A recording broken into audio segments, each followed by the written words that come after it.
पूर्ण महाराष्ट्रात आज या निकालाचा वाट बघताय।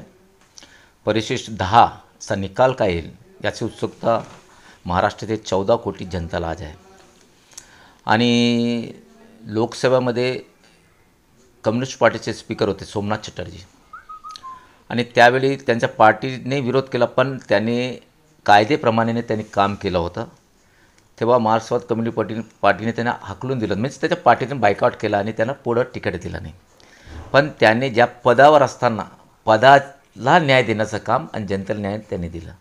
मला वाटतं असा न्याय आता आमचे जे सन्माननीय अध्यक्ष महाराज आहेत त्यांनी दिला पाहिजे। या मताचा मी कोणत्याही बर्डनला त्यांनी घाबरायचं नाही, किंवा त्यांना असं वाटत असेल की माझी पार्टी काय करेल, पण तुमची भूमिका आज त्या खुर्चीवर बसलेले ते आपल्या महाभारतचे काय नाव त्यांचं धर्मराज म्हणतात आपण, धर्मराज या खुर्चीवर आपण बसलेले आहे आणि धर्मराज सारखा त्यांनी न्याय दिला पाहिजे या मताचा मी। काय निकालापूर्वी अध्यक्ष देवेंद्र फडणवीस मुख्यमंत्री यांच्याशी भेटून गेले, त्यावरही शंका उपस्थित केल्या जाते। हे बघा, आता ते भेटलं नाही पाहिजे, कारण ते आता सध्या न्यायाधीश आहे। न्यायाधीश म्हणून त्याने काम केलं पाहिजे, असं जाऊन लोकांना भेटणं मुख्यमंत्रीला डेप्युटी बरोबर नाही, त्याचा मेसेज फार वाईट जातो आहे।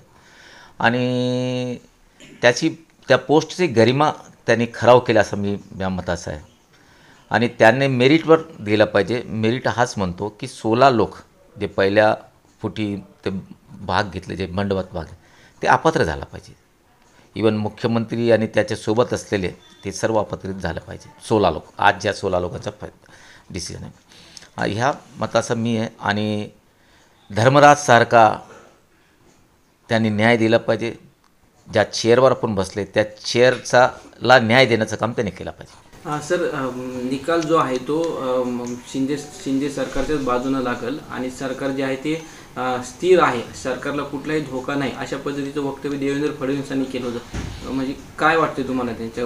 हे बघा, देवेंद्र फडणवीस जर असं म्हणत असेल तर मला वाटतं ते कायदेशीर बोलत नाही।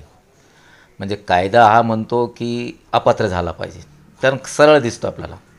त्यांच्याकडं 40ची जर जनसंख्या एका वेळेस असली तर ते वेगळी गोष्ट होती, आणि ते मर्ज झाले पाहिजे। जर 16 तुम्ही हे झाले म्हणजे बंडखोर करत तुम्ही एखाद्या पार्टीत मर्ज झालं पाहिजे असं होतं, पण ते असं न करता ते आम्ही खरंच शिवसेना म्हणून जे त्याने दिलं ते चुकीचं आहे। आणि देवेंद्र फडणवीस जे बोलतात एकदम चुकीचं बोलतात। सर, या सगळ्या निकालावर तुम्ही तुमच्या अंदाजामध्ये म्हणजे शेरो शायरीमध्ये कशा पद्धतीने हे सगळं मांडलं तुम्ही? फैसला जो भी हो वो मंजूर होना चाहिए, फैसला जो भी हो वो मंजूर होना चाहिए, इश्क हो या जंग भरपूर होना चाहिए, जिस मिट्टी को पुतला बनाया है उस पुतले को मिट्टी फिर से बनाना चाहिए। काही तज्ञ लोक म्हणतात कोणाला खुशी देणारा हा निकाल असेल तर कोणाला दुःख। हे तर नॅचरल, कोणताही निकाल आल्यानंतर काही भी खुशी कभी गम होणार असेल। जर आमच्या फेवरमध्ये आला तर त्यांना दुःख होणार, त्यांच्या फेवरमध्ये आला तर आम्हाला दुःख होणार। फैसला म्हणजे सर्वांना खुश करण्याचा फैसला नसतो, एका सत्याचा बाजू असतो आणि सत्याला आपण ॲक्सेप्ट केला पाहिजे। या निकालावर जनतेचं पण लक्ष आहे। हो, आणि मी सांगतो जर निकाल विरोधात दिला म्हणजे या एकनाथ शिंदे आणि त्यांचे जे लोक आहेत त्यांना जर अपात्र नाही केला तर येत्या निवडणुकीमध्ये मतदान पेटीत माहीत पडेल त्यांना।